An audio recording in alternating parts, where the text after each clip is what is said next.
രാത്രി മോമോ ഹൗസ് വരെ ഒന്ന് പോയി. അച്ചുവിൻ്റെ ഫ്രണ്ട് വന്നിട്ടുണ്ടായിരുന്നു കേട്ടോ. അപ്പോൾ ഇടുക്കിയിലുള്ളൊരു മുള ഏഞ്ചൽ റോസ്. അപ്പോൾ രാത്രി ഒരു ഔട്ടിങ് ആവാം, ഭക്ഷണം പുറത്തുനിന്നാവാം എന്നൊക്കെ വിചാരിച്ച് ഞങ്ങളിറങ്ങിയതാണ്. നമ്മൾ കോഴഞ്ചേരിയിൽ നിന്ന് പുല്ലാട്ട് പോകുന്ന വഴിക്ക് പുല്ലാട് ജംഗ്ഷൻ വരെ എത്തേണ്ട അതിന് തൊട്ട് മുമ്പായിട്ടാണ് ഈ മോമോ ഹൗസ്. നേരത്തെ ഇവിടെ വന്നിട്ടുണ്ട് കേട്ടോ. അത്യാവശ്യം നല്ല റീസണബിൾ റേറ്റിൽ നല്ല ടേസ്റ്റി മോമോസ് നമുക്ക് ഇവിടുന്ന് കഴിക്കാം. കുഞ്ഞുങ്ങൾക്കാണ് ഭയങ്കര ഇഷ്ടവും. വല്ലപ്പോഴൊക്കെ ഒരു വെറൈറ്റി ഫുഡ് കഴിക്കണ്ടേ.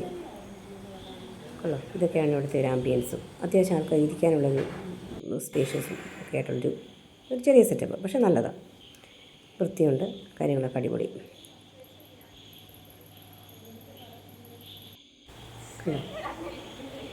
സാത്വിക് പിന്നെ ഞങ്ങളുടെ ആൺപ്രജയാണ്, അവനും കൂടെയുണ്ട്. ഇതൊക്കെയാണ് ഞങ്ങൾ ഓർഡർ ചെയ്തത്. എൻ്റെ ഫേവറേറ്റ് ഷെസ്വാൻ മോമോസ് ഭയങ്കര ടേസ്റ്റിയാണ് കേട്ടോ. ഇച്ചിരി സ്പൈസി ഉണ്ട്. അതിൻ്റെ ആ ഒരു സോസ് എനിക്ക് ഭയങ്കര ഇഷ്ടമാണ്.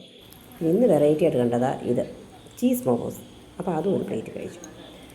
നല്ല ടേസ്റ്റായിരുന്നു. ടേസ്റ്റിൻ്റെ കൂടുതൽ കൊണ്ട് വയറ് നിറച്ച് കഴിച്ചു. ഇതാ അവസ്ഥ അവസാനം. Okay, by.